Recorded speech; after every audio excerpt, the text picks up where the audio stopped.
The joint session will come to order. The chair appoints as members of the committee on the part of the House to escort the President of the United States into the chamber. The gentleman from Louisiana, Mr. Scalise. The gentleman from Minnesota, Mr. Emmer. The gentlewoman from Michigan, Mrs. McClain. The gentleman from North Carolina, Mr. Hudson.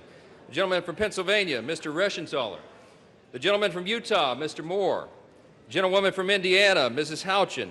The gentleman from Oklahoma, Mr. Hearn.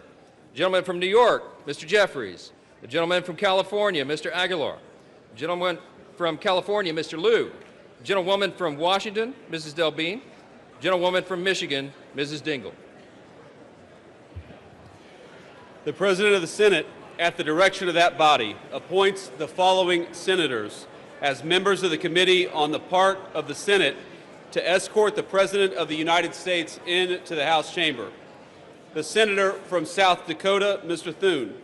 The Senator from Wyoming, Mr. Barrasso. The Senator from Arkansas, Mr. Cotton.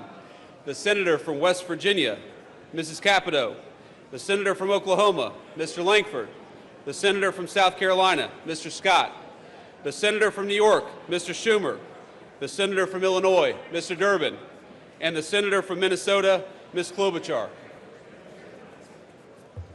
The members of the Escort Committee will exit the chamber through the lobby doors.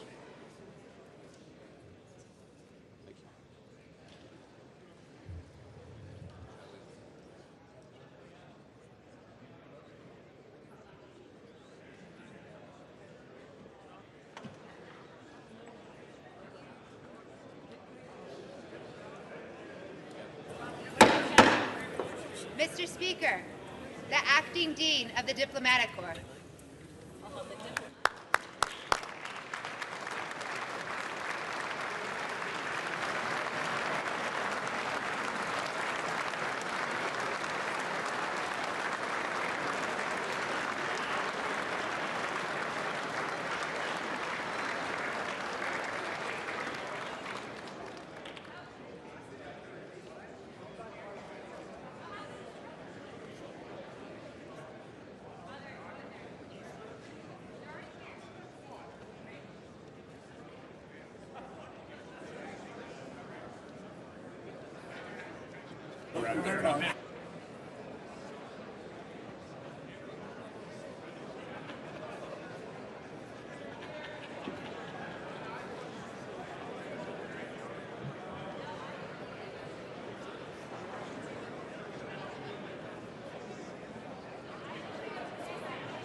Mr. Speaker, the Chief Justice and Associate Justices of the Supreme Court.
son's a freshman.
Mr. Speaker, the President's Cabinet.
sir.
Mr. Speaker, the President of the United States.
I'm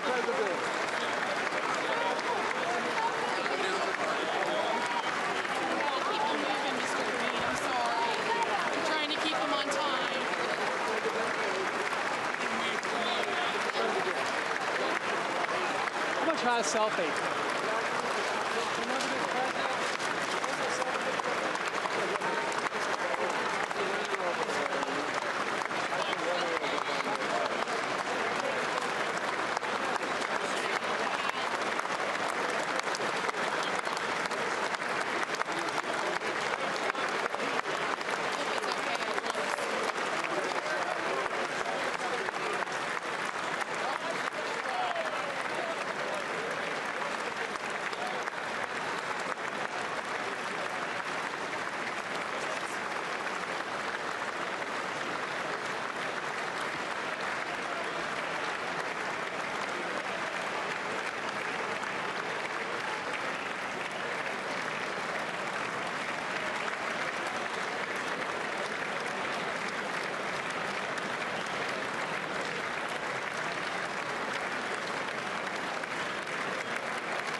Members of Congress, I have the high privilege and distinct honor of presenting to you the President of the United States.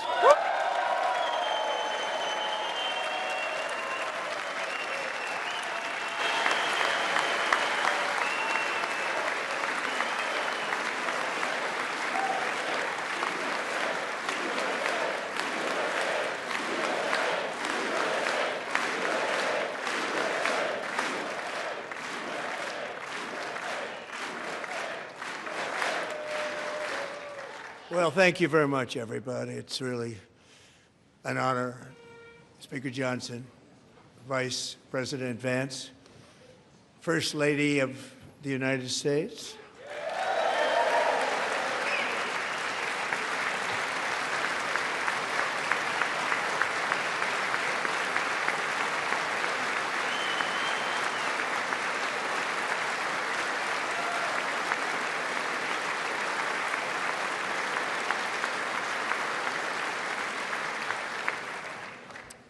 Second Lady of the United States,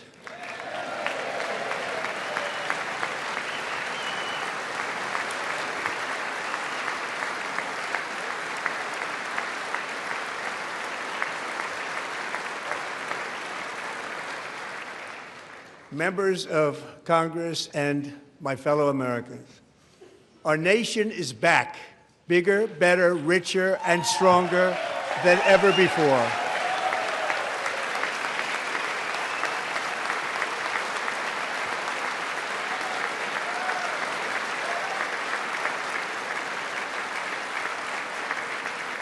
less than 5 months from now, our country will celebrate an epic milestone in American history, the 250th anniversary of our glorious American independence.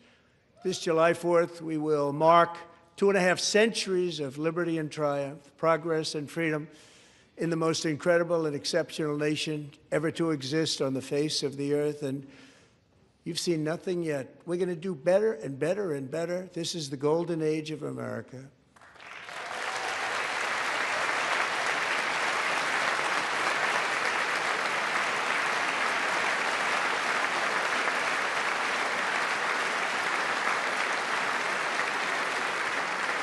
When I last spoke in this chamber 12 months ago, I had just inherited a nation in crisis with a stagnant economy, inflation at record levels, a wide-open border, horrendous recruitment for military and police, rampant crime at home, and wars and chaos all over the world.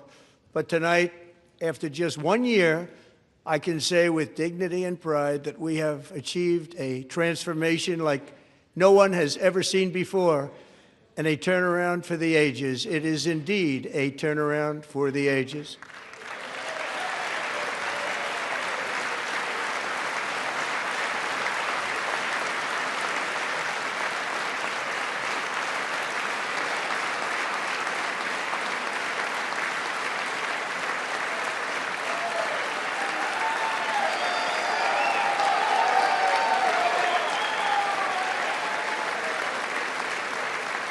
And we will never go back to where we were just a very short time ago. We're not going back. Today, our border is secure.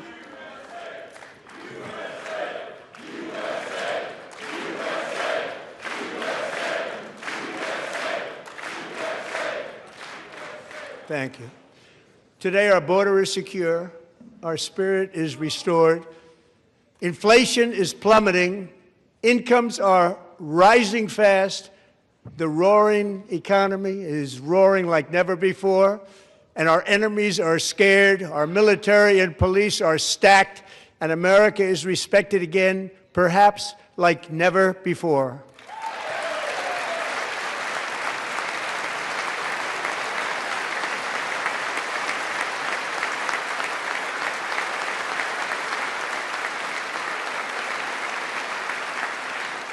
After 4 years in which millions and millions of illegal aliens poured across our borders, totally unvetted and unchecked, we now have the strongest and most secure border in American history by far.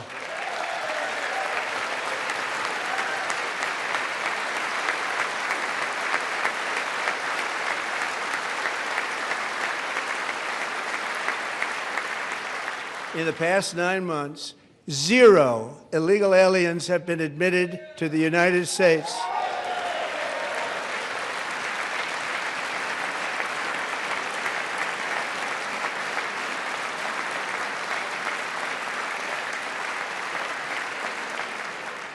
But we will always allow people to come in legally, people that will love our country and will work hard to maintain our country.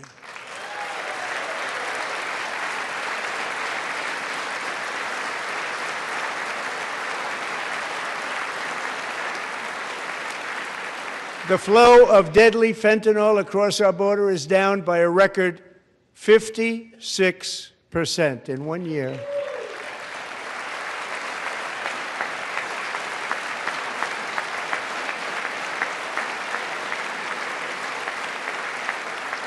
And last year, the murder rate saw its single largest decline in recorded history. This is the biggest decline, think of it, in recorded history, the lowest number in over 125 years, year 1900. In fact, substantially before my wonderful father, I had a wonderful father, Fred, before he was born, substantially before he was born.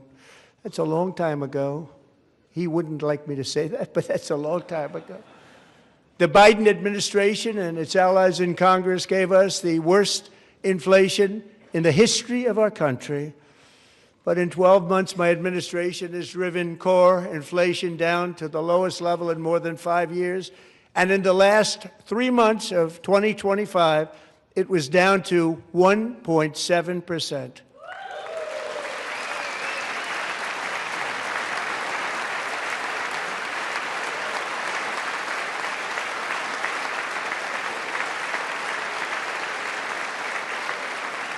Gasoline, which reached a peak of over $6 a gallon in some states under my predecessor, it was quite honestly a disaster, is now below $2.30 a gallon in most states, and in some places, $1.99 a gallon. And when I visited the great state of Iowa just a few weeks ago, I even saw $1.85 a gallon for gasoline.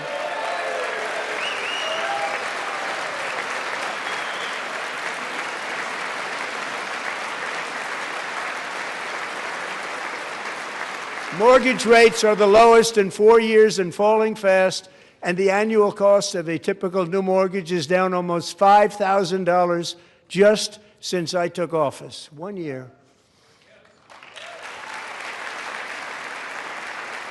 And low interest rates will solve the Biden-created housing problem while at the same time protecting the values of those people who already own a house that really feel rich for the first time in their lives. We want to protect those values. We want to keep those values up. We're going to do both.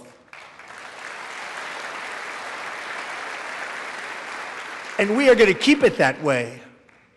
The stock market has set 53 all-time record highs since the election. Think of that, 1 year. Boosting pensions, 401ks, and retirement accounts for the millions and millions of Americans. They're all gaining. Everybody's up, way up.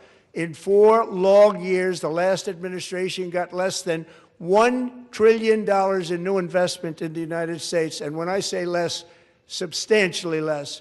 In 12 months, I secured commitments for more than $18 trillion pouring in from all over the globe.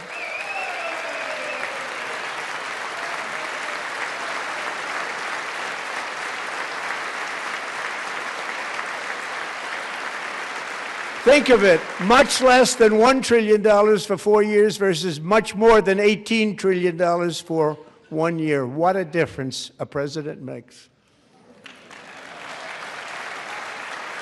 A short time ago, we were a dead country. Now we are the hottest country anywhere in the world, the hottest.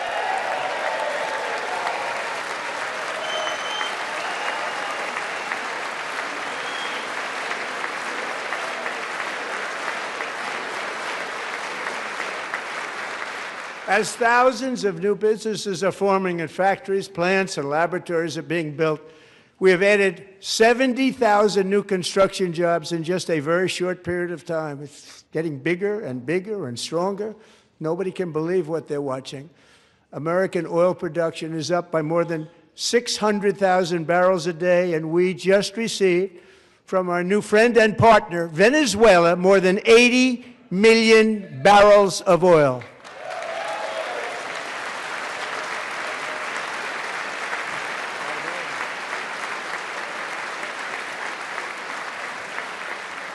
American natural gas production is at an all-time high because I kept my promise to drill, baby, drill.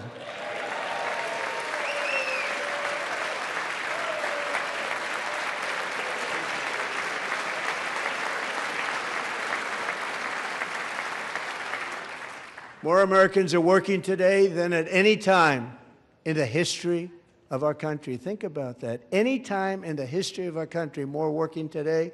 And 100% of all jobs created under my administration have been in the private sector.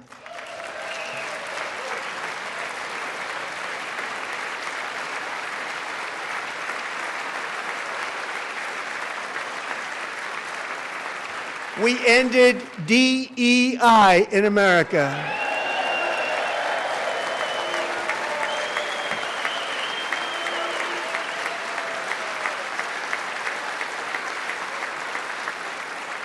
We cut a record number of job-killing regulations, and in 1 year we have lifted 2.4 million Americans, a record, off of food stamps.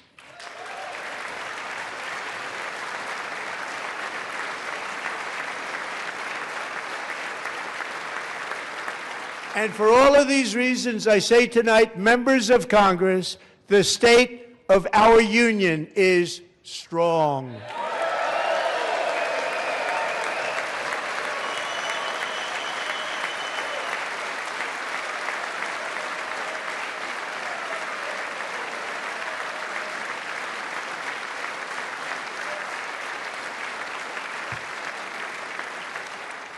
Our country is winning again. In fact, we're winning so much that we really don't know what to do about it. People are asking me, please, please, please, Mr. President, we're winning too much. We can't take it anymore. We're not used to winning in our country. Until you came along, we're just always losing, but now we're winning too much. And I say, no, no, no, you're going to win again. You're going to win big. You're going to win bigger than ever. And to prove that point, here with us tonight is a group of winners who just made the entire nation proud. The men's gold medal Olympic hockey team. Come on in.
Go ahead.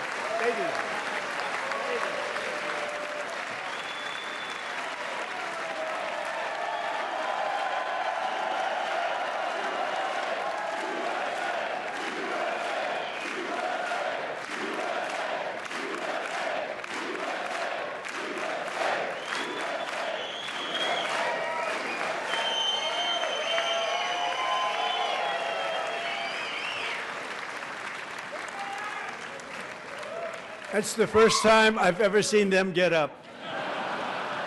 And actually, not all of them did get up. But they beat a fantastic Canadian team in overtime, as everybody saw, as did the American women who will soon be coming to the White House.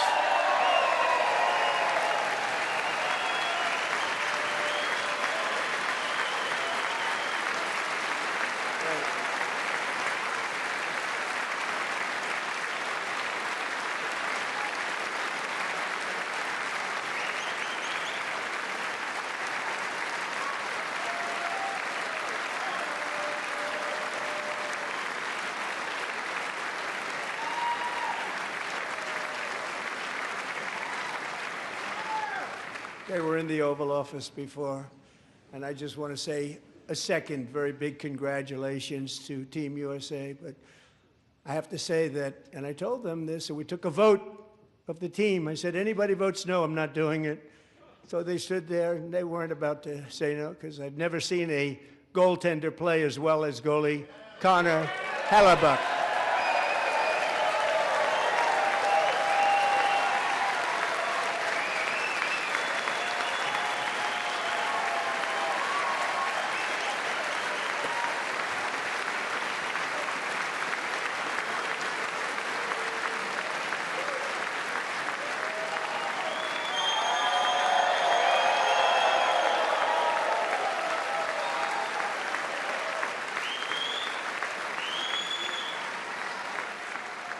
Think of it, 46 shots on goal, and I asked him, the one shot, the one where you put your stick in the back and it hit the neck of your stick and bounced off, do you practice that, or was that a little lucky? He refused to answer that question. But I just want to tell you that the members of this great hockey squad will be very happy to hear, based on their vote and my vote, and in this case, my vote was more important, that I will soon be presenting Connor with our highest civilian honor, which we will be given and which has been given to many athletes over the years. But when I say many, not too many, like 12, it's called the highest civilian honor in our country, the Presidential Medal of Freedom.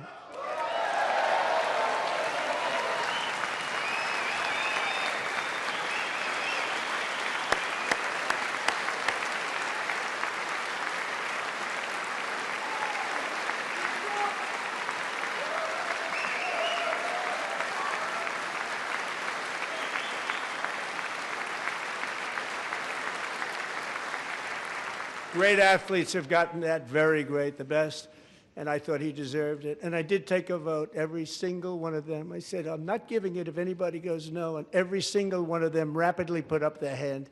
So I want to thank you. What a special job you did. What special champions you are. Thank you very much.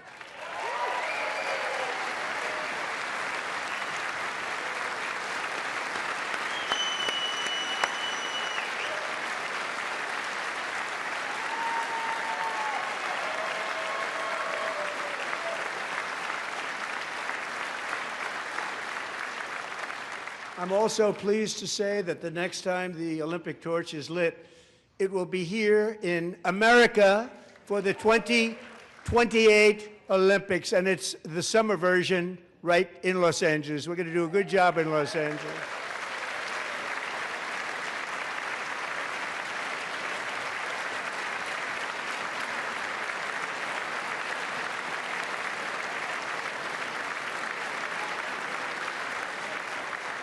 And Los Angeles is going to be safe, just like Washington, D.C. is now one of the safest cities in the country.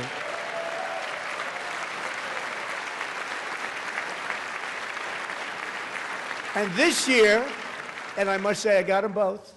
I got them in my first term, and I was disappointed because I didn't think I'd be the president when this happened. But strange things took place. And now I've got them because I got the Olympics, and I got the 2026 FIFA World Cup, and I wanted to claim the 250th, but I didn't get away with that one. I couldn't claim that one for myself. But we're getting the World Cup, so we have the World Cup and the Olympics coming, and that is exciting news.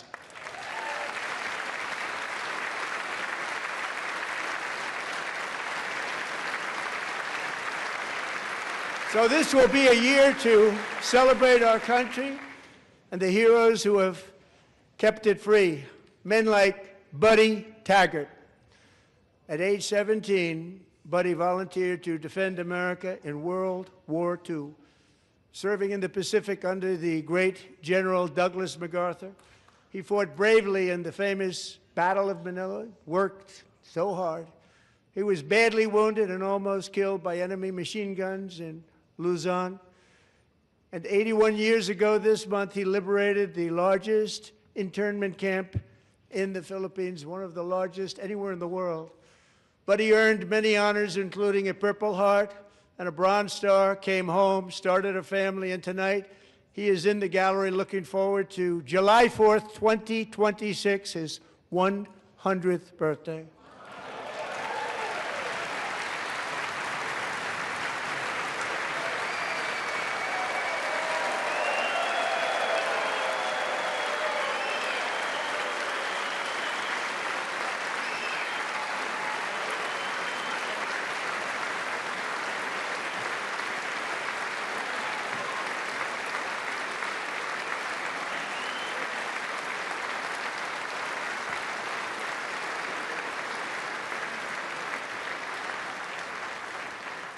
So, Buddy, you're a brave man, and we salute you. Even in times of challenge, setback, and immense heartache, the spirit of 1776 has always shone through very brightly.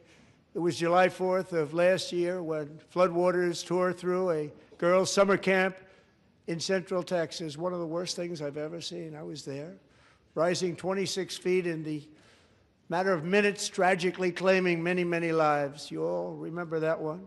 as the waters threatened to sweep her away. 11-year-old Millie Kate McClelland closed her eyes and prayed to God. She thought she was going to die. Those prayers were answered when Coast Guard rescue swimmer Scott Ruskin descended from a helicopter above. Nobody knew where he came from.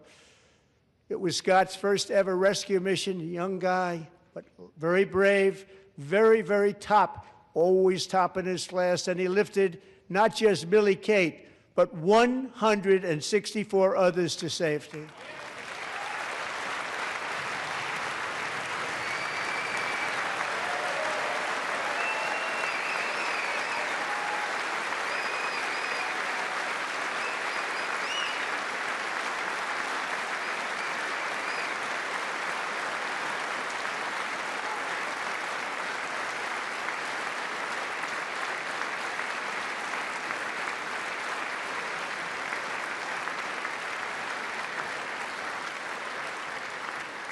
People watched Scott from a distance, and they couldn't believe what they were seeing. The winds were blowing, the rain was pouring, everything was going, and that rapid water, nobody's ever seen anything like it. They said, wow, that's something. Tonight, Scott and Millie Kate are here together, reunited for the very first time. Thank you, Scott, Millie Kate.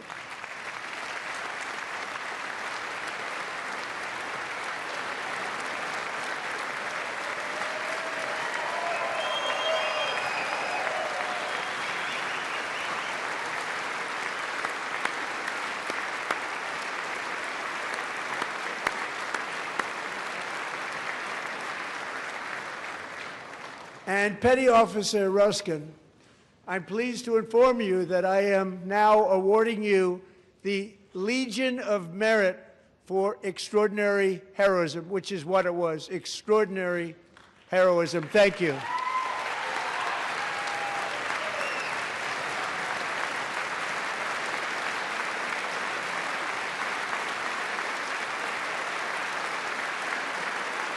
And I'd like to have the military aide to please come down and take care of the service. Military aide, thank you very much. Take care of that very important service. Thank you very much. From 1776 to today, every generation of Americans has stepped forward to defend life, liberty, and the pursuit of happiness. And they're really doing it for the next generation. But now it's our turn. Together we're building a nation where every child has the chance to reach higher and go further, where government answers to the people, not the powerful, and where the interests of hardworking American citizens are always our first and ultimate concern. That is the debt we owe to the heroes who came before us, and that is the promise we must keep to America for our 250th year. Last year, I urged this Congress to begin the mission by passing the largest tax cuts in American history, and our Republican majorities delivered so beautifully. Thank you, Republicans.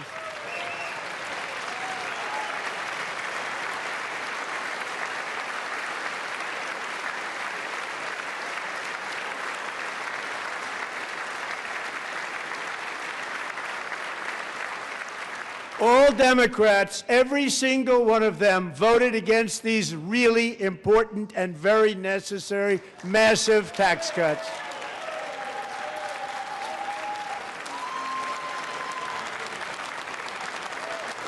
They wanted large-scale tax increases to hurt the people instead. But we held strong, and with the great, big, beautiful bill, we gave you no tax on tips, no tax on overtime, and no tax on Social Security for our great seniors.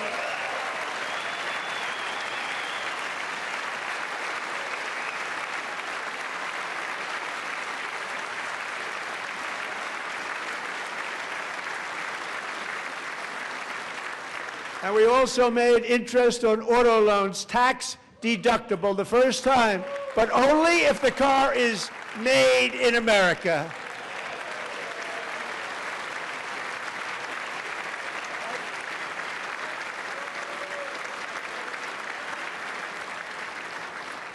Recently in Pennsylvania, I met Megan Hemhauser, a devoted mom who's homeschools her children, beautiful, 2 children, during the day while waiting tables at night as her husband works overtime operating very heavy equipment.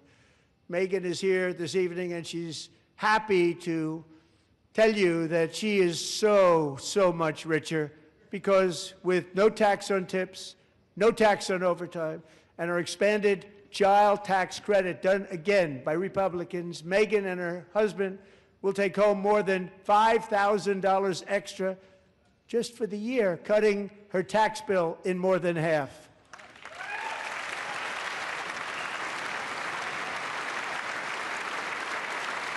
Megan, please stand up. We're fighting for you, Megan.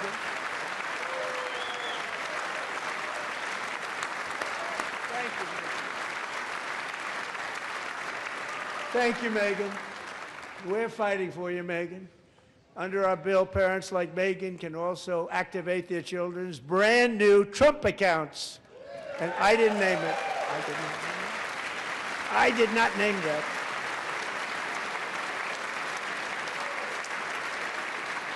Nobody believes me, but I did not name it. It was named by a very tall man sitting right there in the 3rd row. Nice man, a good man. Tax-free investment accounts for every American child. This is something that's so special and has taken off and gone through the roof. Millions will be pre-funded courtesy of the U.S. Treasury and private individuals like Michael and Susan Dell, who have donated $6.25 billion to fund the Trump accounts for 25 million American children. They're great people.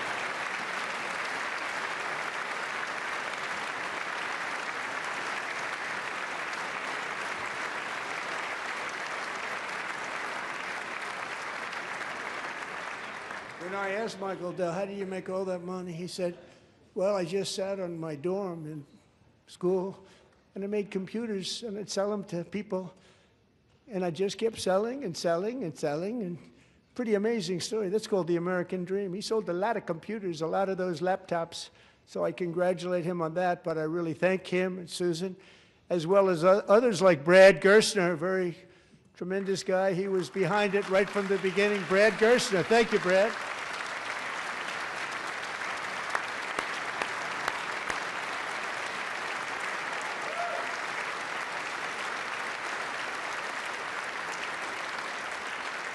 So with modest additional contributions, these young people's accounts could grow to over $100,000 or more by the time they turn 18. Think of it. How much money is that for somebody that started with nothing?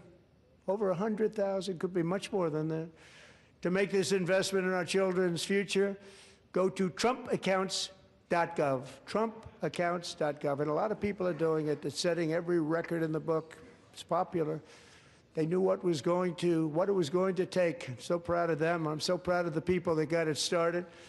And now it's just taken off. One of the primary reasons for our country's stunning economic turnaround, the biggest in history, where the Dow Jones broke 50,000 4 years ahead of schedule, and the S&P hit 7,000, where it wasn't supposed to do it for many years, were tariffs.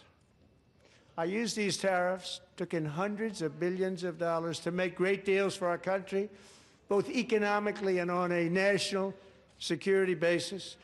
Everything was working well. Countries that were ripping us off for decades are now paying us hundreds of billions of dollars. They were ripping us so badly, you all know that. Everybody knows it. Even the Democrats know it. They just don't want to say it. And yet these countries are now happy, and so are we. We made deals. The deals are all done. And they're happy. They're not making money like they used to, but we're making a lot of money. There was no inflation, tremendous growth, and the big story was how Donald Trump called the economy correctly, and 22 Nobel Prize winners in economics didn't. They got it totally wrong. They got it really wrong. And then just 4 days ago, an unfortunate ruling from the United States Supreme Court. It just came down. It came down. Very unfortunate ruling. But the good news is that almost all countries and corporations want to keep the deal that they already made, right, Scott? Knowing that the legal power that I, as president, have to make a new deal could be far worse for them, and therefore they will continue to work along the same successful path that we had negotiated before the Supreme Court's unfortunate involvement. So despite the disappointing ruling, these powerful, country-saving, it's saving our country, the kind of money we're taking in, peace-protecting. Many of the wars I settled was because of the threat of tariffs. I wouldn't have been able to settle them without. Will remain in place under fully approved and tested alternative legal statutes. And they have been tested for a long time. They're a little more complex, but they're actually probably better, leading to a solution that will be even stronger than before. Congressional action will not be necessary. It's already time-tested and approved. And as time goes by, I believe the tariffs paid for by foreign countries will, like in the past, substantially replace the modern-day system of income tax, taking a great financial burden off the people that I love.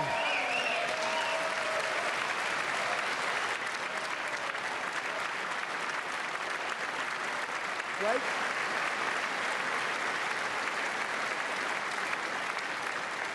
Moving forward, factories, jobs, investment, and trillions of dollars will continue pouring into the United States of America because we finally have a president who puts America first. I put America first. I love America.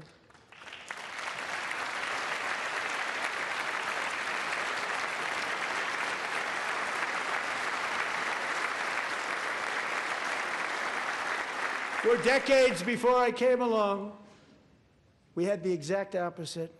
From trade to healthcare, from energy to immigration, everything was stolen and rigged in order to drain the wealth out of the productive, hardworking people who make our country great, who make our country run. Under Biden and his corrupt partners in Congress and beyond, it reached a breaking point with the Green New scam, open borders for everyone. They poured in by the millions and millions from prisons, from mental institutions. They were murderers, 11,888 murders. They came into our country. You allowed that to happen. And record-setting inflation that cost the typical family $34,000 in just a speck of time. Now the same people in this chamber who voted for those disasters suddenly use the word affordability, a word. They just used it. Somebody gave it to them, knowing full well that they caused and created the increased prices that all of our citizens had to endure. You caused that problem. You caused that problem.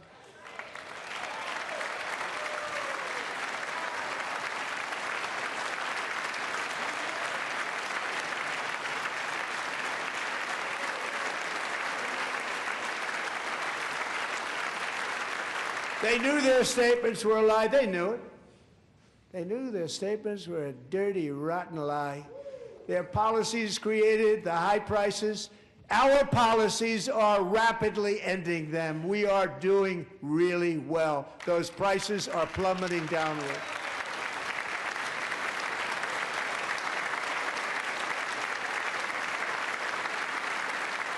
The price of eggs is down 60%, Madam Secretary, thank you. The cost of chicken, butter, fruit, hotels, automobiles, rent is lower today than when I took office by a lot. And even beef, which was very high, is starting to come down significantly. Just hold on a little while, we're getting it down. And soon you will see numbers that few people would think were possible to achieve just a short time ago. Nobody can believe when they see the kind of numbers, and especially energy, when they see energy going down to numbers like that, they cannot believe it. It's like another big tax cut. I'm also confronting one of the biggest ripoffs of our times, the crushing cost of health care caused by you. Since the passage of the Unaffordable Care Act, sometimes referred to as Obamacare, big insurance company that's gotten rich. It was meant for the insurance companies, not for the people. With our government giving them hundreds and hundreds of billions of dollars a year as their stock prices soared 1,000, 1,200, 1,400, and even 1,700%, like nothing else. That's why I introduced the great health care plan. I want to stop all payments to big insurance companies and instead give that money directly to the people so they can buy their own health care, which will be better health care at a much lower cost.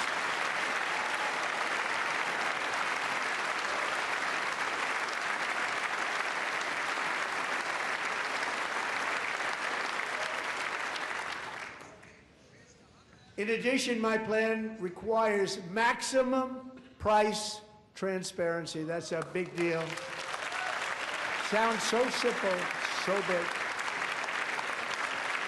And I did that in my first term, and the Democrats immediately terminated it with full knowledge that they were doing a very bad thing for the people. Costs were going to go way up, and that's what happened, and now I'm bringing them way down on health care and everything else. I'm also ending the wildly inflated cost of prescription drugs like has never happened before.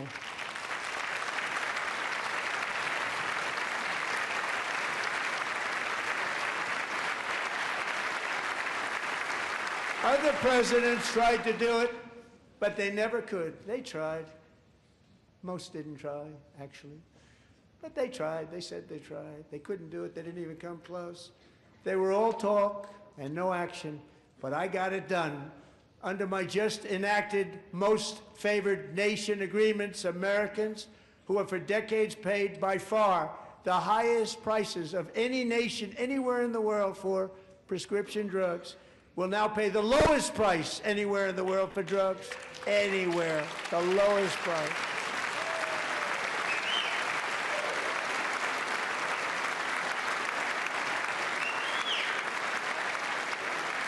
So in my first year of the second term,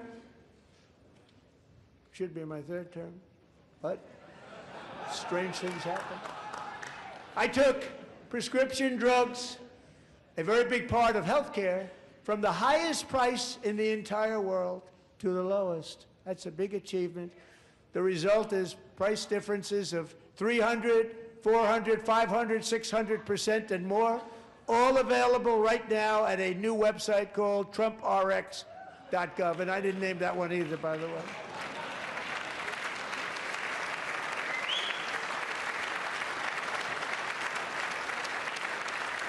And here tonight is the very first customer ever to get that big discount, and it is big, Catherine Rayner. For 5 years, she and her husband have struggled with infertility, and they turned to IVF. One drug has been costing Catherine $4,000 to purchase, but a few weeks ago, she logged onto the TrumpRx website and got that same drug that cost $4,000, got it for under $500.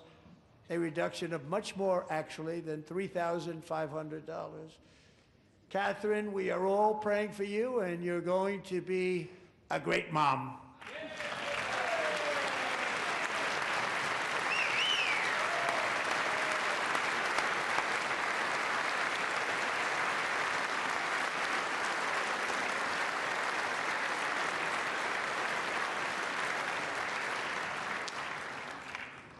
So now I'm calling on Congress to codify my most favored nation program into law. Now, the one thing, I'm not sure it matters because it's going to be very hard for somebody that comes along after me to say, let's raise drug prices by 700 or 800%. But John and Mike, if you don't mind, codify it anyway. They may do it. Codify it anyway. Thank you. Many Americans are also concerned that energy demand from AI data centers could unfairly drive up their electric utility bills. Tonight, I'm pleased to announce that I have negotiated the new Ratepayer Protection Pledge. You know what that is? We're telling the major tech companies that they have the obligation to provide for their own power needs. They can build their own power plants as part of their factory so that no one's prices will go up And in many cases, prices of electricity will go down for the community, and very substantially down. This is a unique strategy never used in this country before. We have an old grid. It could never handle the kind of numbers, the amount of electricity that's needed. So I'm telling them they can build their own plant. They're going to produce their own electricity. It will ensure the company's ability to get electricity while at the same time lowering prices of electricity for you, and could be very substantial for all of you cities and towns. You're going to see some good things happen over the next number of years. Another pillar of the American dream that has been under attack is home ownership. With us tonight is Rachel Wiggins, a mom of 2 from Houston. She placed bids on 20 homes and lost all of those bids to gigantic investment firms that bypassed inspection, paid all cash, and turned those houses into rentals, stealing away her American dream. She was devastated. Stories like this are why last month I signed executive order to ban large Wall Street investment firms from buying up in the thousands single-family homes.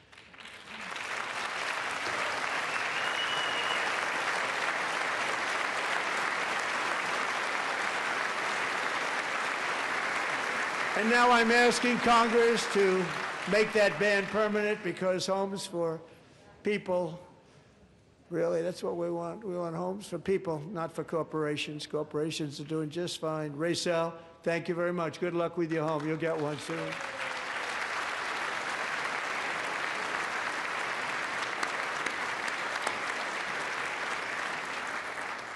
We're also working to make it easier for Americans to save for retirement. And under this administration, we will always protect Social Security and Medicare. They are not protecting it for our seniors. We will always protect Social Security, Medicare, Medicaid.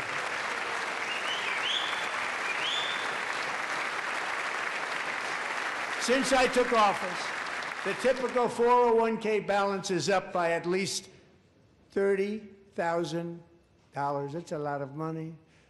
We have millions and millions of people, because the stock market has done so well, setting all those records. Your 401ks are way up. Yet half of all of working Americans still do not have access to a retirement plan with matching contributions from an employer.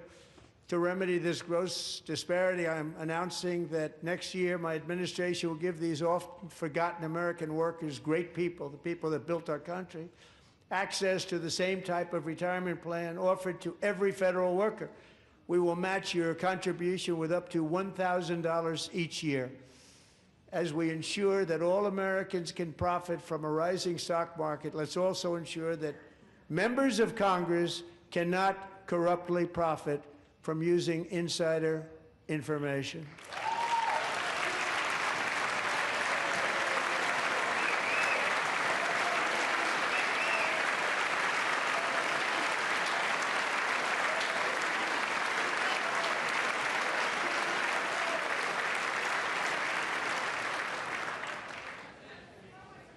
They stood up for that. I can't believe it. I can't believe it. Did Nancy Pelosi stand up if she's here? Doubt it. Pass the Stop Insider Trading Act without delay.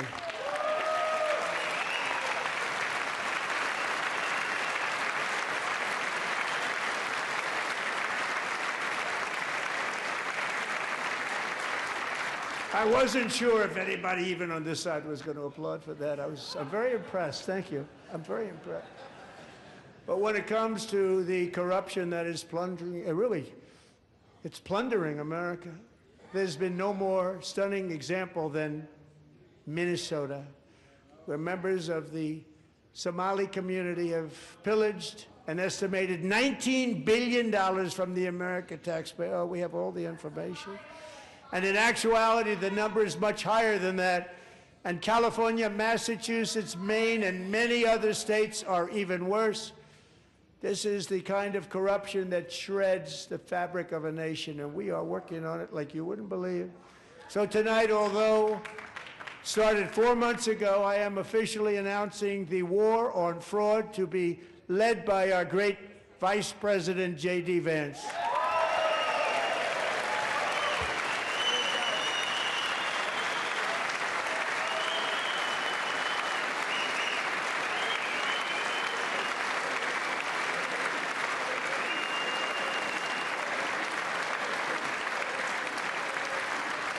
will get it done.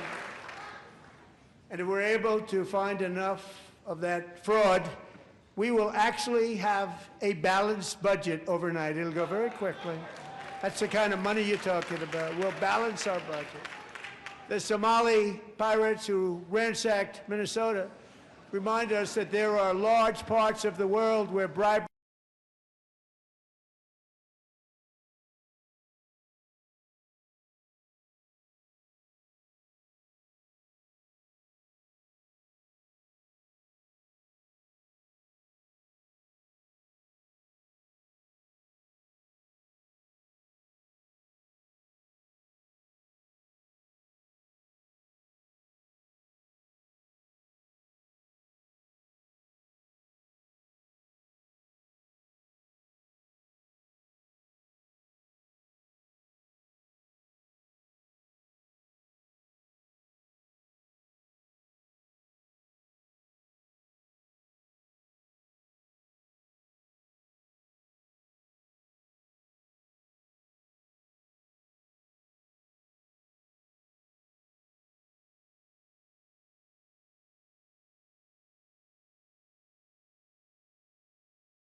Thank you, Delilah.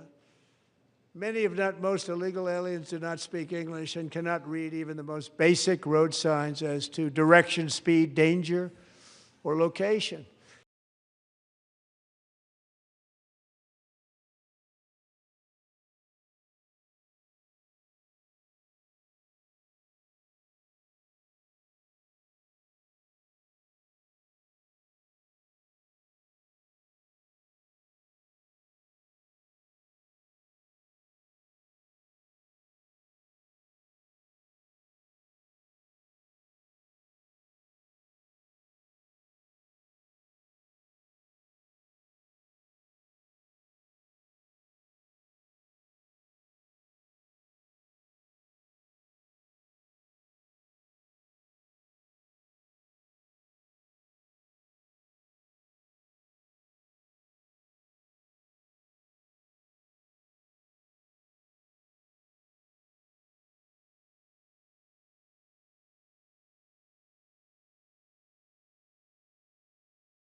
Thank you very much, Jacqueline. Thank you. We can never forget that many in this room not only allowed the border invasion to happen before I got involved, but indeed they would do it all over again if they ever had the chance. If they ever got elected, they would open up those borders to some of the worst criminals anywhere in the world. The only thing standing between Americans and a wide open border right now is President Donald J. Trump and our great Republican patriots in Congress. Thank you. Thank you.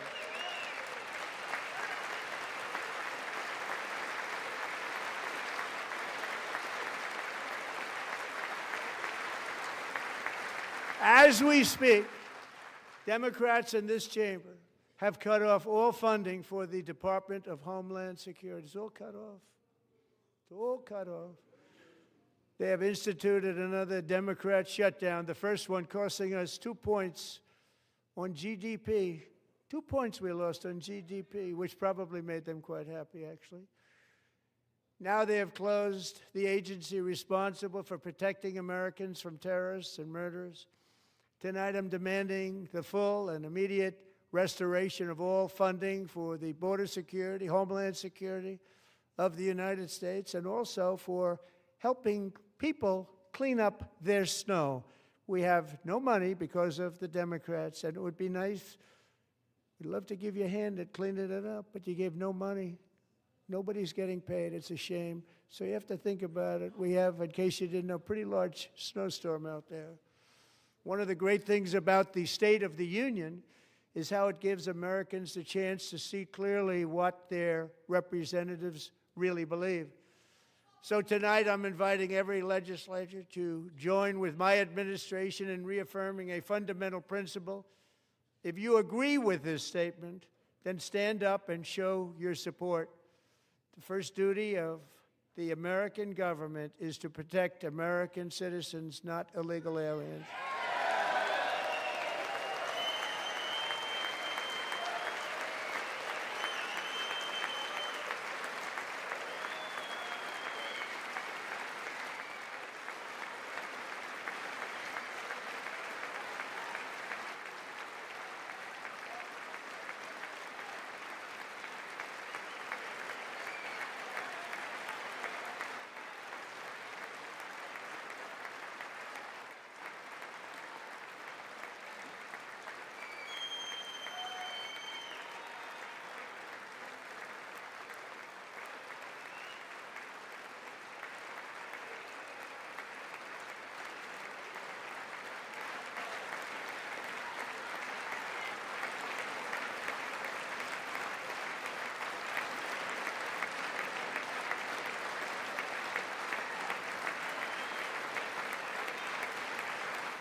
Isn't that a shame? You should be ashamed of yourself not standing up. You should be ashamed of yourself.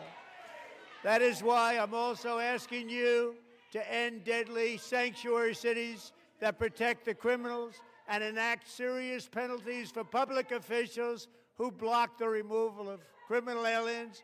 In many cases, drug lords, murderers all over our country, they're blocking the removal of these people out of our country, and you should be ashamed of yourself.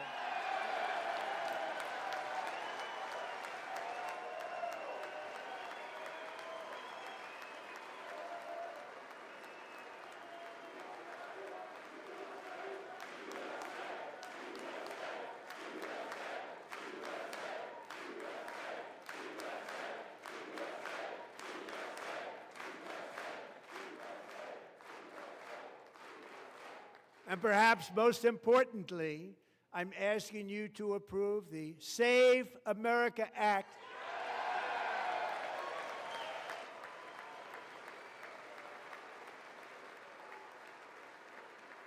to stop illegal aliens and others who are unpermitted persons from voting in our sacred American elections. That cheating is rampant in our elections. It's rampant. It's very simple. All voters must show voter ID.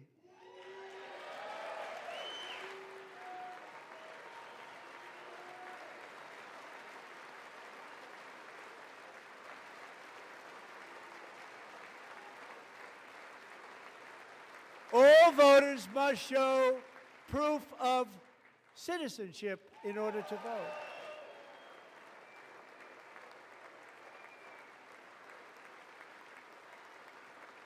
And no more crooked mail-in ballots except for illness, disability, military, or travel. None. And this should be an easy one. And by the way, it's polling at 89%, including Democrats. 89%.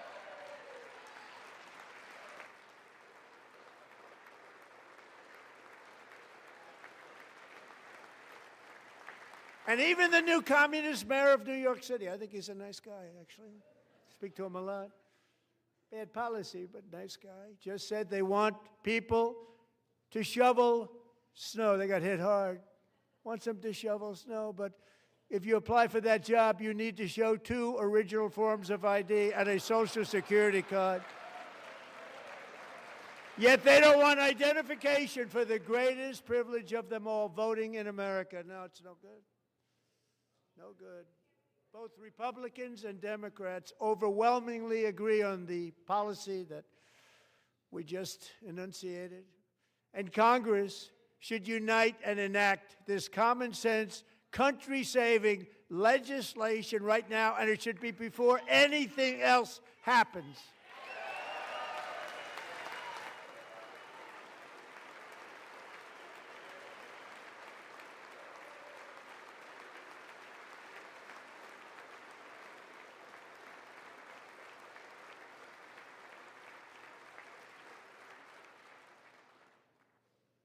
And the reason they don't want to do it, why would anybody not want voter ID? One reason, because they want to cheat. There's only one reason.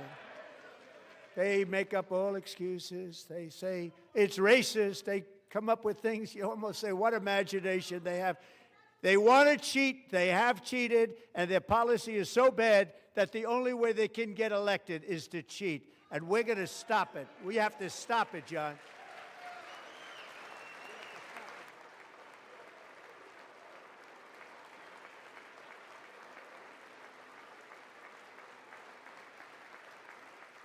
And here is one more opportunity to show common sense in government.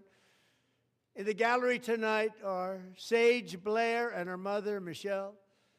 In 2021, Sage was 14 when school officials in Virginia sought to socially transition her to a new gender, treating her as a boy and hiding it from her parents. Hard to believe, isn't it? Before long, a confused Sage ran away from home after she was found in a horrific situation in Maryland. A left-wing judge refused to return Sage to her parents because they did not immediately state that their daughter was their son. Sage was thrown into an all-boys state home and suffered terribly for a long time. But today, all of that is behind them because Sage is a proud and wonderful young woman with a full-ride scholarship to Liberty University. Sage and Michelle, please stand up.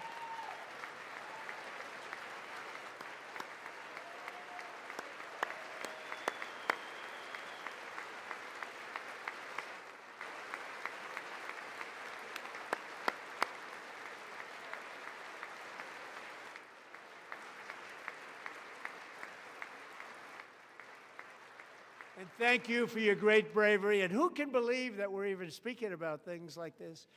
15 years ago, if somebody was up here and said that, they'd say, what's wrong with him? But now we have to say it because it's going on all over numerous states without even telling the parents. But surely we can all agree no state can be allowed to rip children from their parents' arms and transition them to a new gender against the parents' will. Who would believe that we're even talking about this? We must ban it, and we must ban it immediately.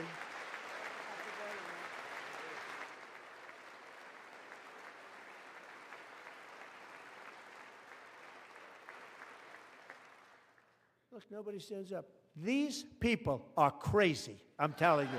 They're crazy.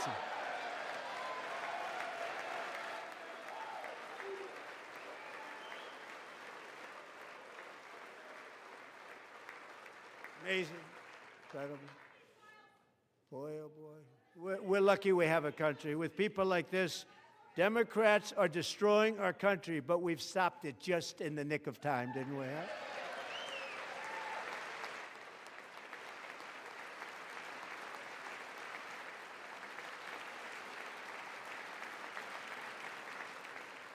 No one cares more about protecting America's youth than our wonderful First Lady, now a movie star. She's a movie star. Can you believe it? Who would have believed that? Over the past year, she has had an incredible impact championing AI legislation, advancing a landmark executive order on foster care, and helping secure $30 million to launch the Melania Trump Foster Youth to Independence Initiative. It's a tremendous, really a tremendous thing that happened and had a lot of bipartisan support. She gets much better bipartisan support than I do. I get none. She gets a lot. Someday you're going to have to tell me how you did that. And students and educators in every state have joined the First Lady's efforts in the presidential AI challenge, keeping America's next generation positioned to succeed and strongly succeed in the future. Tonight, we welcome two young people whose lives reflect the First Lady's impact, Sierra Burns and Everest Nevermont. Thank you both, and Melania, thank you. I know how hard you worked on it. Thank you very much.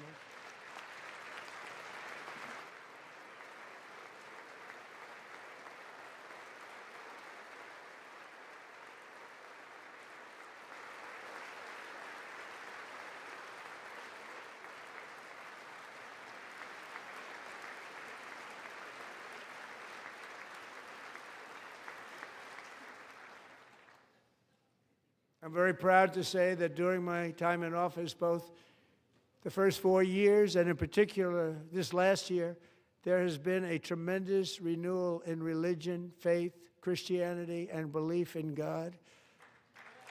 Tremendous renewal.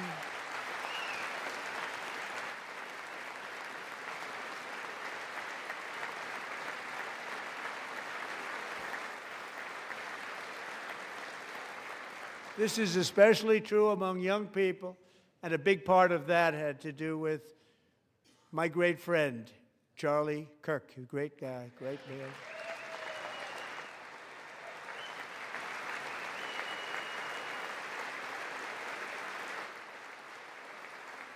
So last year, Charlie was violently murdered by an assassin and martyred, really martyred for his beliefs.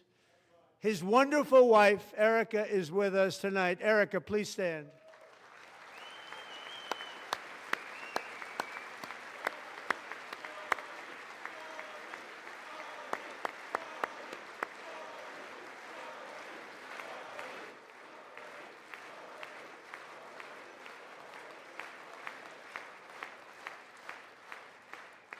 Thank you, Erica. Been through a lot. In Charlie's memory, we must all come together to reaffirm that America is one nation under God, and we must totally reject political violence of any kind.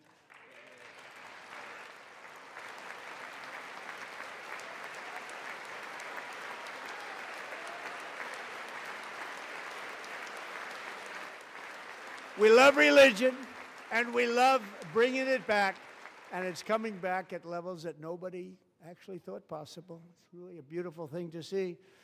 Above all, unleashing America's promise requires keeping our communities safe. We have made incredible strides, yet dangerous repeat offenders continue to be released by pro-crime Democrat politicians again and again. We are honored to be joined tonight by a woman who's been through hell, Anya Zarutska.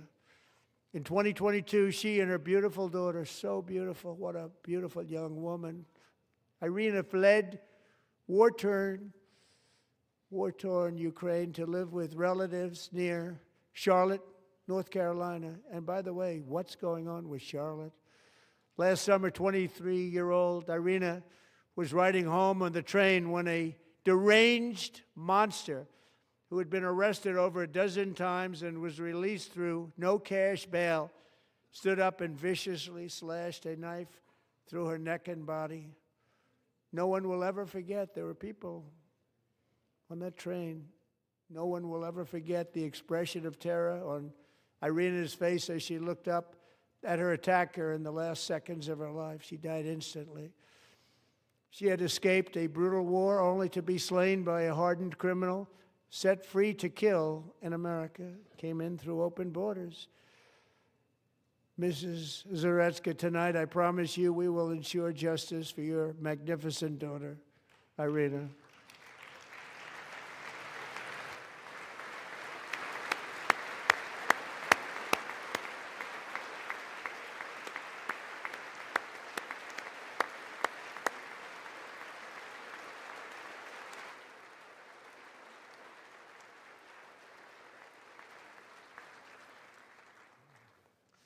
How do you not stand? How do you not stand? I'm asking this Congress to pass tough legislation to ensure that violent and dangerous repeat offenders are put behind bars, and importantly, that they stay there.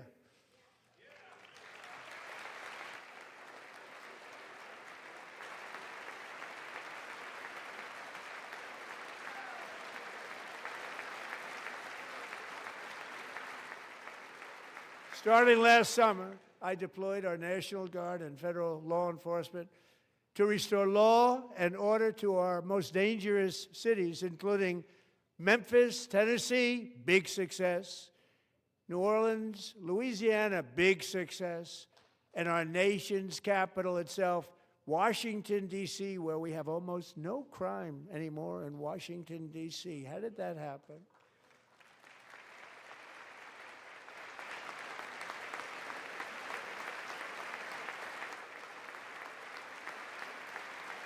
In fact, crime in Washington is now at the lowest level ever recorded, and murders in D.C. this January were down close to 100% from a year ago.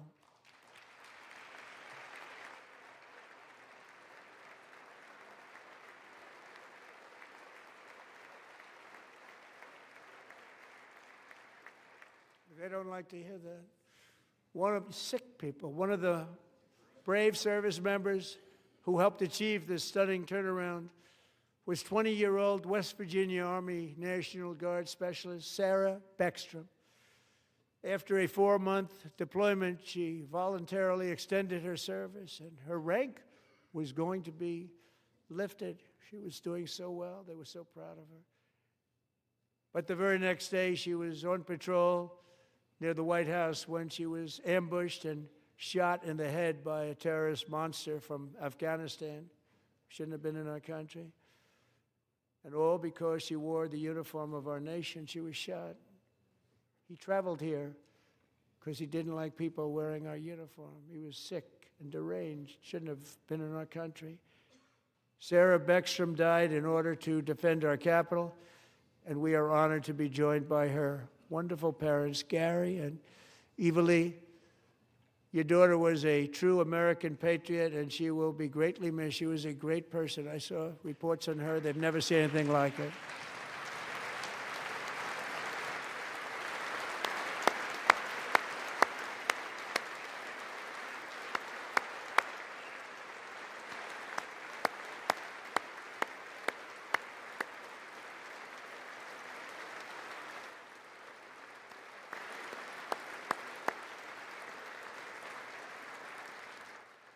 So sorry. Thank you very much. She's a great young lady. I saw reports that were like Perfect. She was perfect. Serving alongside Sarah that day was Staff Sergeant Andrew Wolf. The terrorist shot Andrew in the head, and no one thought he could possibly make it. The two of them, Sarah and Andrew, both shot violently in the head. Neither was expected to make it. They weren't even given a chance, except his wonderful mother, named Melody, who I spoke to the same night, and she was so positive. The doctors thought that Andrew was gone, but his mother said, no, Mr. President, Andrew will be fine. He's going to make it. I've never seen anything like it. I mean, he was given almost no chance. She said, I have no doubt, sir, he's going to be okay. This was a conversation that I had with her that night, with her son laying helplessly in bed, blood all over. Everybody is praying, she said, sir, he will be okay. The doctors didn't understand what she was saying, and after looking at the results of the damage done, neither did I. She was so strong and conclusive that even Andrew's great father felt she didn't really understand the gravity of the situation. But she turned out to be right. Right, Melody? She turned out to be right.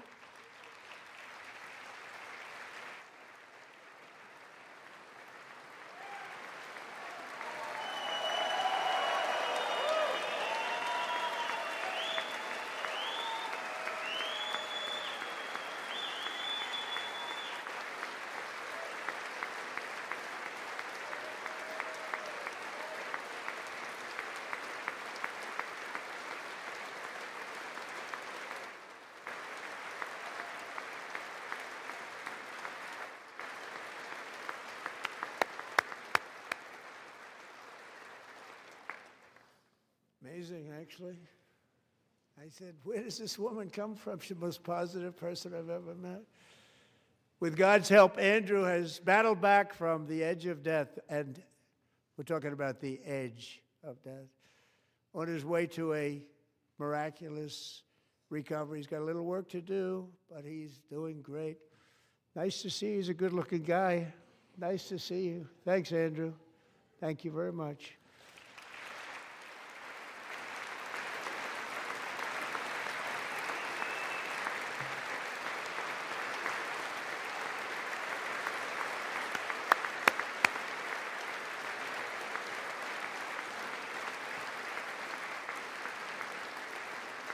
So, Andrew, while you're up, now I'm going to ask a highly respected General James Seward to present Staff Sergeant Andrew Wolf and the great family of Sarah Beckstrom with the award created by our late, great President George Washington himself. It's called the Purple Heart.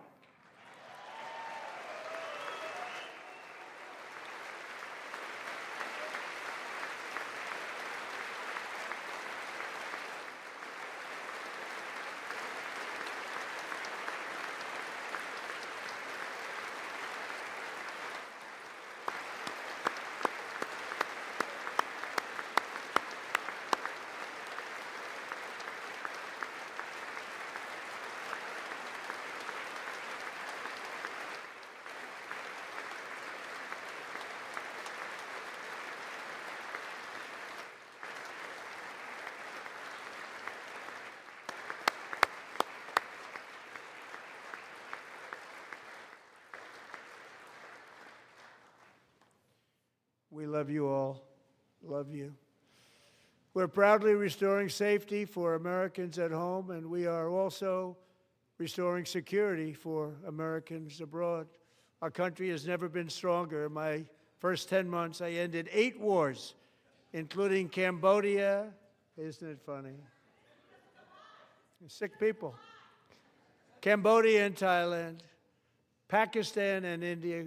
Would have been a nuclear war. 35 million people, said the Prime Minister of Pakistan, would have died if it were not for my involvement. Kosovo and Serbia, Israel and Iran, Egypt and Ethiopia, Armenia and Azerbaijan, the Congo and Rwanda, and of course the war in Gaza, which proceeds at a very low level. It's just about there.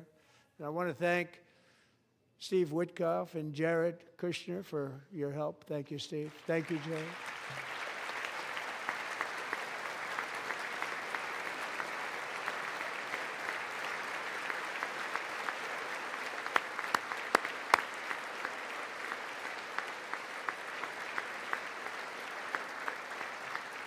And I also want to thank the man they report to, Secretary of State Marco Rubio. Thank you, Marco.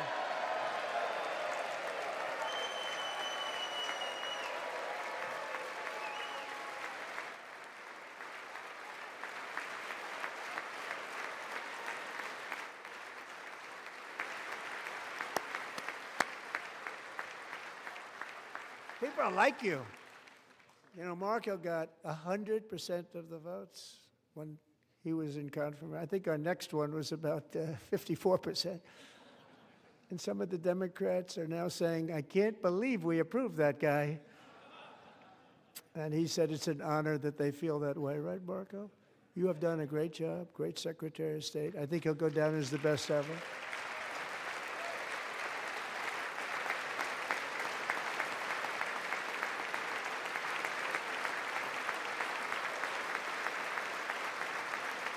Under the ceasefire I negotiated, every single hostage, both living and dead, has been returned home. Can you believe that?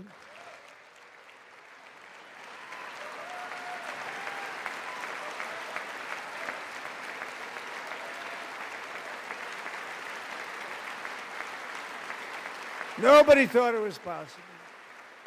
Nobody thought that was possible. Both living and dead. And those parents who had a dead son, their boy, they'd always tell me their boy, they wanted him as much as though he were living. It was an amazing period of time. And they came back, and when we got all of the living hostages back, and many, many before them, but I always said those last 20 are going to be very tough, but we got many, many more, hundreds. But I said those last 20 are going to be tough. We got them back. But we only got back 14 or 15 of the dead of the 28. And believe it or not, Hamas worked along with Israel, and they dug and they dug and they dug. It's a tough thing to do, going through bodies all over, passing up 100 bodies sometimes for each one that they found. Tough job. And they finally got it back to 27. And then Steve and Jared, they got it back to 28. They found all 28. Nobody thought that was possible, but we did it. And I remember the family of the 28th. They were so grieved, but they were so happy as it's possible to be. They had their boy back. The mother said, "Sir, we have our boy back." What a period of time that was, but we got them all back. So thank you both very much. Great job.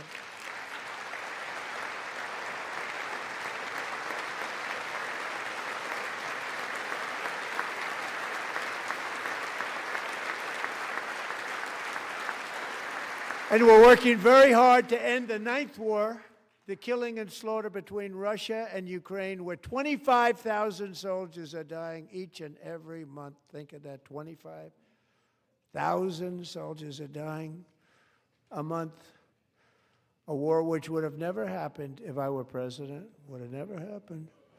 As president, I will make peace wherever I can, but I will never hesitate to confront threats to America wherever we must.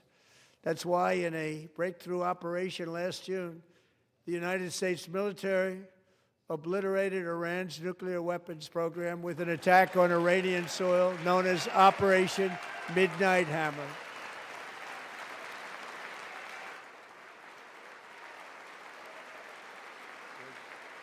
Good.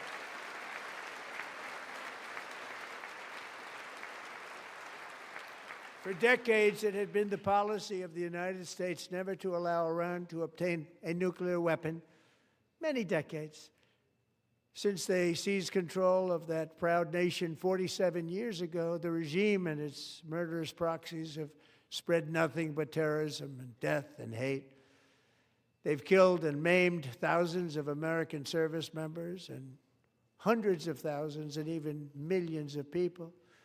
with what's called roadside bombs. They were the kings of the roadside bomb. And we took out Soleimani. I did that during my first term. Had a huge impact. He was the father of the roadside bomb.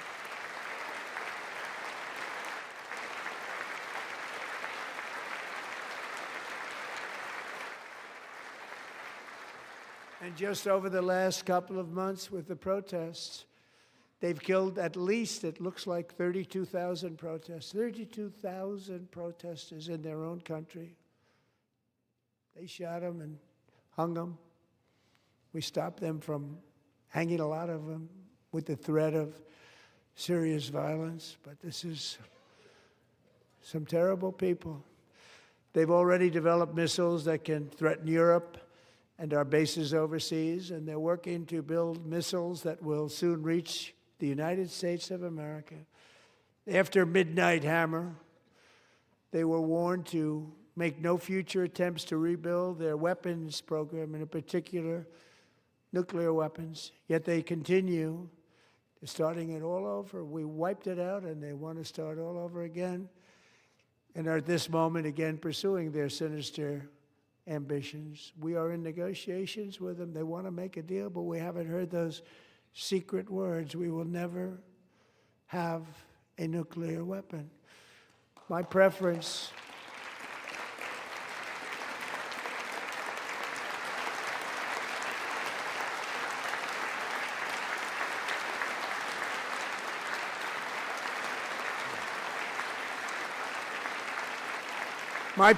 is to solve this problem through diplomacy.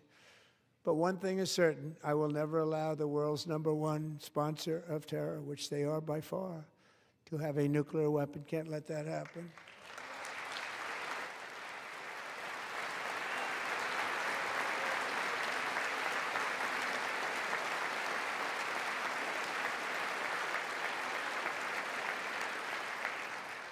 And no nation should ever doubt America's resolve. We have the most powerful military on earth. I rebuilt the military in my first term. We're going to continue to do so. Also, we just approved a $1 trillion budget. We have no choice. We have to be strong, because hopefully we will seldom have to use this great power that we built together. It's really called peace through strength, and it's been very, very effective.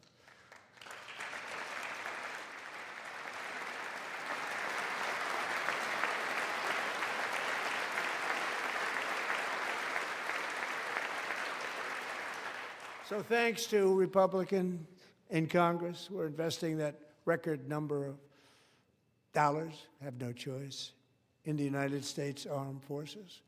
Also creating a lot of jobs, but we're not even doing it for that reason.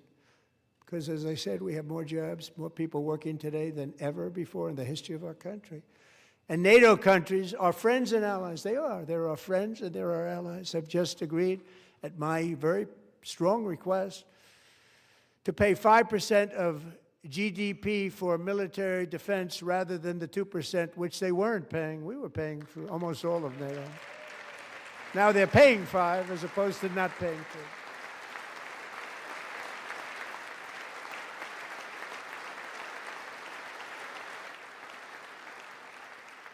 And getting that 5% was something which everyone said would never be done, could not happen. We got it really easily with one meeting. And big difference between 2% that's not paid. We were paying the freight of many of them. Very few were paid up. Now 5%, then they're paid. And everything we send over to Ukraine is sent through NATO, and they pay us in full. They pay us totally in full. Every branch of our armed forces is setting records for recruitment. This is so exciting. And every service member recently.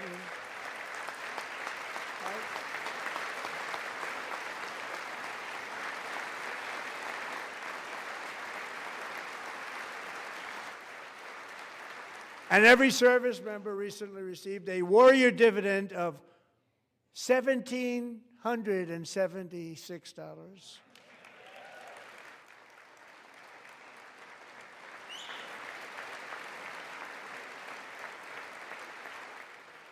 You know, they put it on my desk. We got the money from tariffs and other things, a lot of money we have. We have much more money than people understand. Have to rebuild that program a little bit, but it won't take long. But we got the money, and it was $1,775, and they wanted my approval. And I said, what's the number? $1,775. I said, wait a minute. For one more dollar, we can have $1,776. It's going to I said, we're going to figure that. I never asked anybody if we could afford it. One more dollar, I said $1,776. And I said, that's good. And I'll tell you what, our military, that was 4 months ago, our military, I never see a person in the military that doesn't thank me for it, so we're honored to do it. They deserve it. And we call it 1776. It was great. And we love our military. We love our law enforcement. We love our firemen. You know, the firemen don't get mentioned enough. We love our firemen. We're also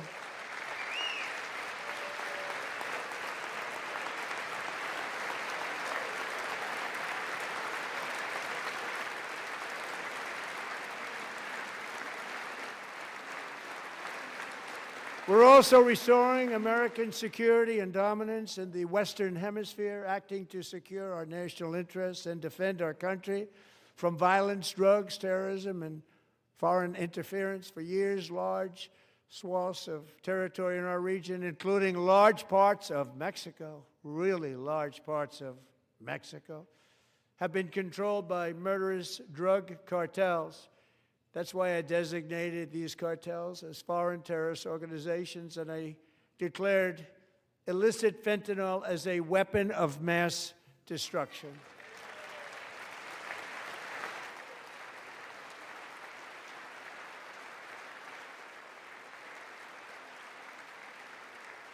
And with our new military campaign, we have stopped record amounts of drugs coming into our country and virtually stopped it completely coming in by water or sea. You probably noticed that. We very seriously damaged their fishing industry also. Nobody wants to go fishing anymore. We've also taken down one of the most sinister cartel kingpins of all. You saw that yesterday. In January,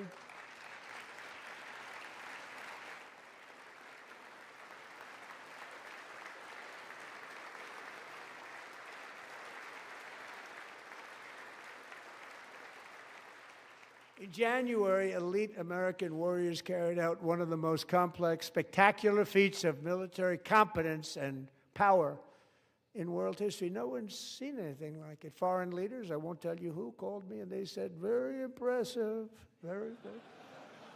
They couldn't believe, they all watched. They saw what happened. This is a different fighting force that we had years ago when we fought to tie.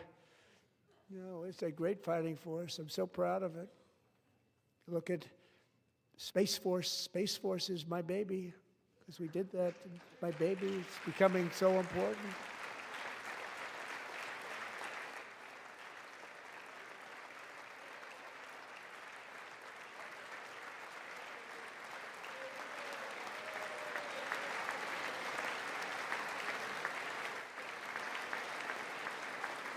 And America's armed forces overwhelmed all defenses and utterly defeated an enemy, good fighters, to end the reign of outlaw dictator Nicolas Maduro and bring him to face American justice.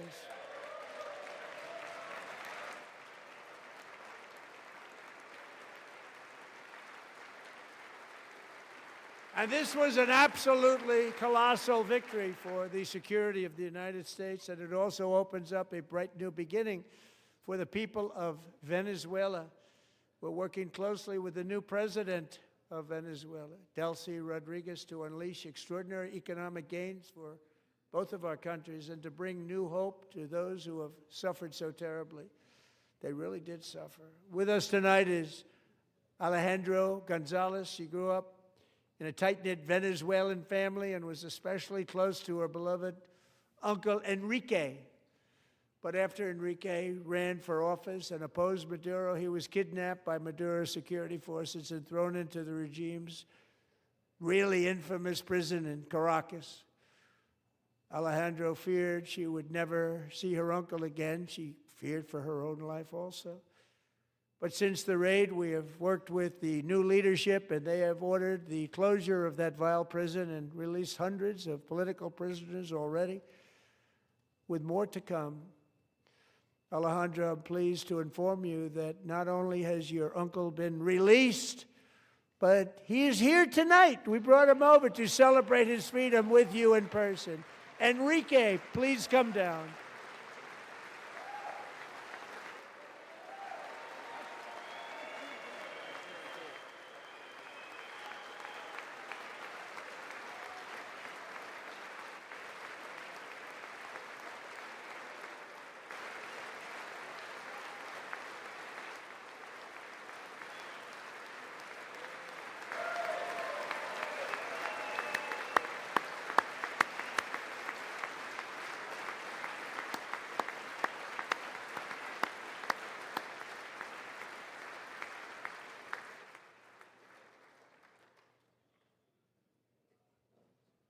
Thank you, Enrique. Have a good time.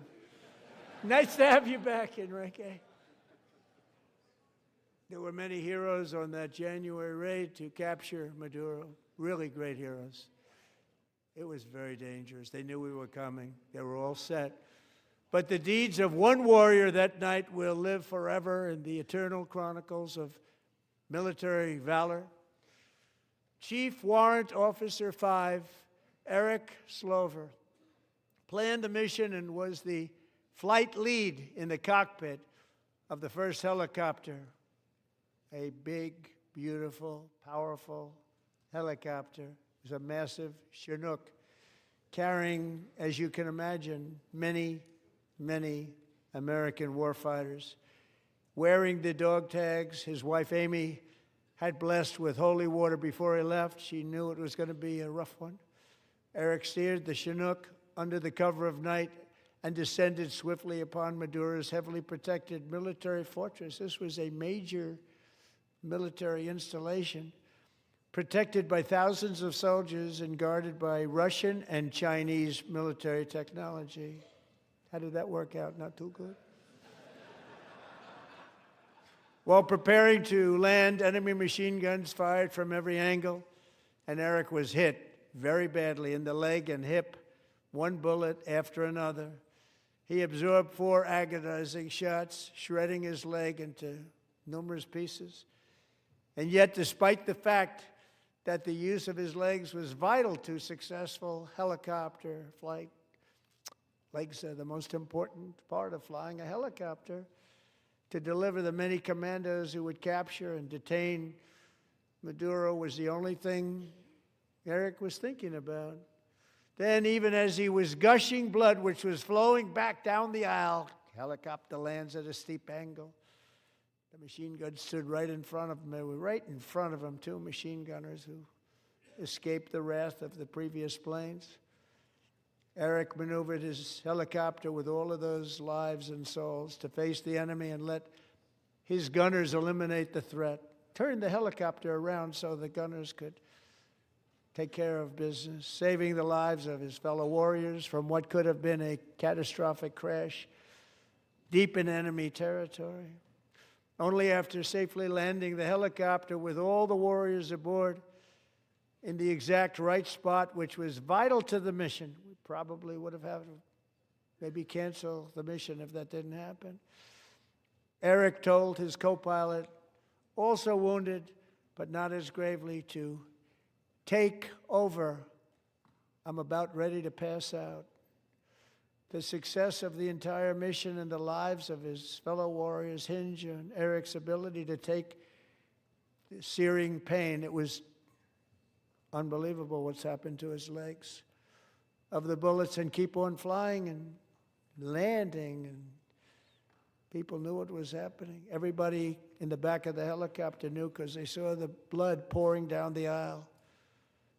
Chief Warrant Officer Slover is still recovering from his serious wounds, but I'm thrilled to say that he is here tonight with his wife, Amy. Eric and Amy, come on in.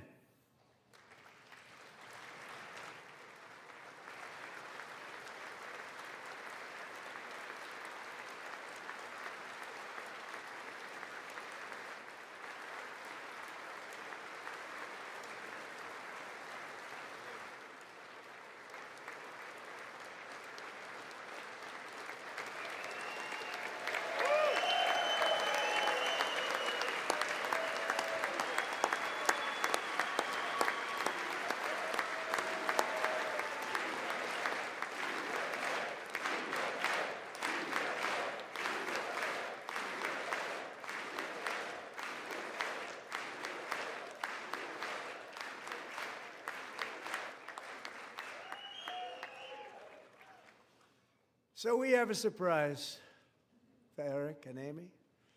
In recognition of Eric's actions above and beyond the call of duty, I would now like to ask General Jonathan Braga to present Chief Warrant Officer Slover with our nation's highest military award, the Congressional Medal of Honor.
Well, thank you very much, Eric and Amy.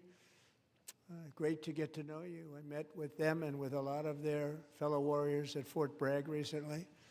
You notice the name Fort Bragg, we have it back, we brought it back. We won the First World War with it, the Second World War with it, and then they decided to change the name. So we changed it back. Everybody wanted to change back too. And 10 of Eric's fellow warriors from that incredible night of victory will also be receiving medals at a private ceremony that will soon be held at the White House, and Eric will be there. Thank you.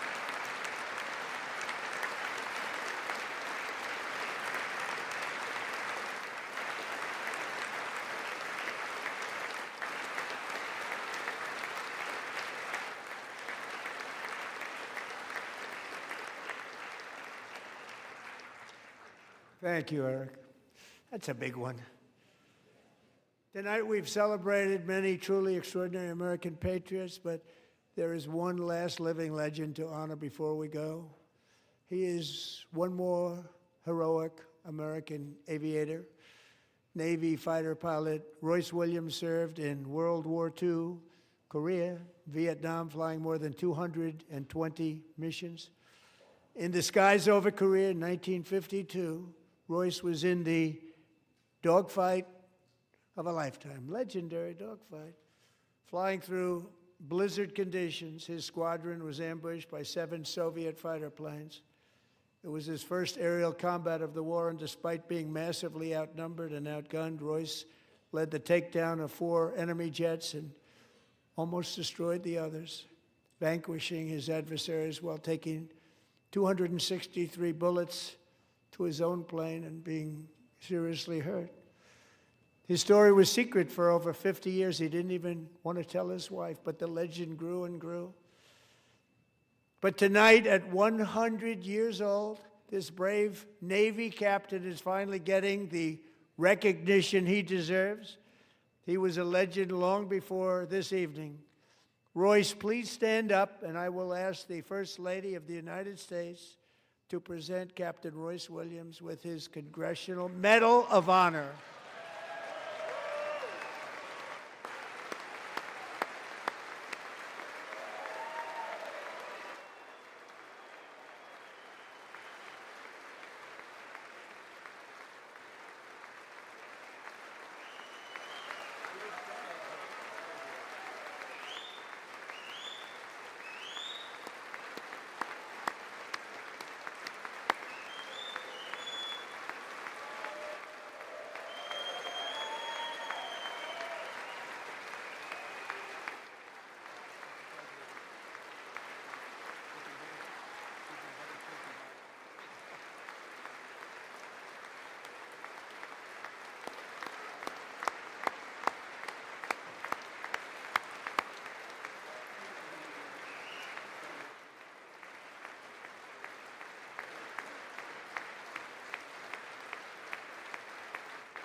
Thank you, Royce, and thank you, Eric.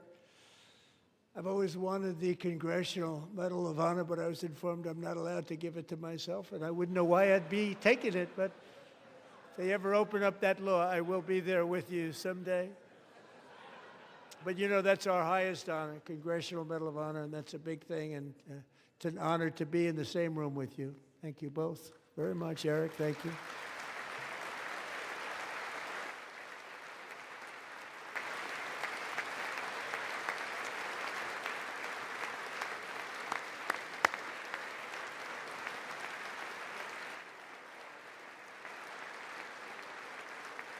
Thank you. 250 years is a long time in the life of a nation, but in another sense, it's really a mere moment in the eye of history. Two of the gentlemen we met in the gallery this evening took their first breaths 1 century ago, 100 years before that, on July 4th, 1826, the author of the Declaration of Independence, brilliant, Thomas Jefferson, drew his last breath. Just a single long human lifespan separates the giants who declared and won our independence from the heroes who stand among us tonight. Everything our nation has done, everything we have achieved, has been the work of those few great lifetimes. In those brief chapters, Americans built this nation from 13 humble colonies into the pinnacle of human civilization and human freedom, the strongest, wealthiest, most powerful, most successful nation in all of history. Americans ventured out across the daunting and dangerous continent. We carved paths through an unforgiving wilderness, settled a boundless frontier, and tamed the beautiful but very, very dangerous Wild West. From empty marshes and wide open plains, we raised up the world's greatest cities. Together, we mastered the world's mightiest industries and shattered history's monstrous tyrannies. And we liberated millions from the chains of fascism, communism, oppression, and terror. Americans lifted humanity into the skies on the wings of aluminum and steel. And then we launched mankind into the stars on rockets powered by sheer American will and unyielding American pride. We wired the globe with our ingenuity. We captivated the planet with American culture. And now we are pioneering the next great American breakthroughs that will change the entire world. All of this and so much more is the enduring legacy, unmatched glory of the hardworking patriots who built and defended this country and who still carry the hopes and freedoms on all of humanity's backs. For years they were forgotten, betrayed, and cast aside, but that great betrayal is over and they will never be forgotten again, because when the world needs courage, daring, vision, and inspiration, it is still turning to America. And when God needs a nation to work his miracles, he knows exactly who to ask. There is no challenge Americans cannot overcome, no frontier too vast for us to conquer, no dream too bold for us to chase, no horizon too distant for us to claim. For our destiny is written by the hand of providence, and these first 250 years were just the beginning.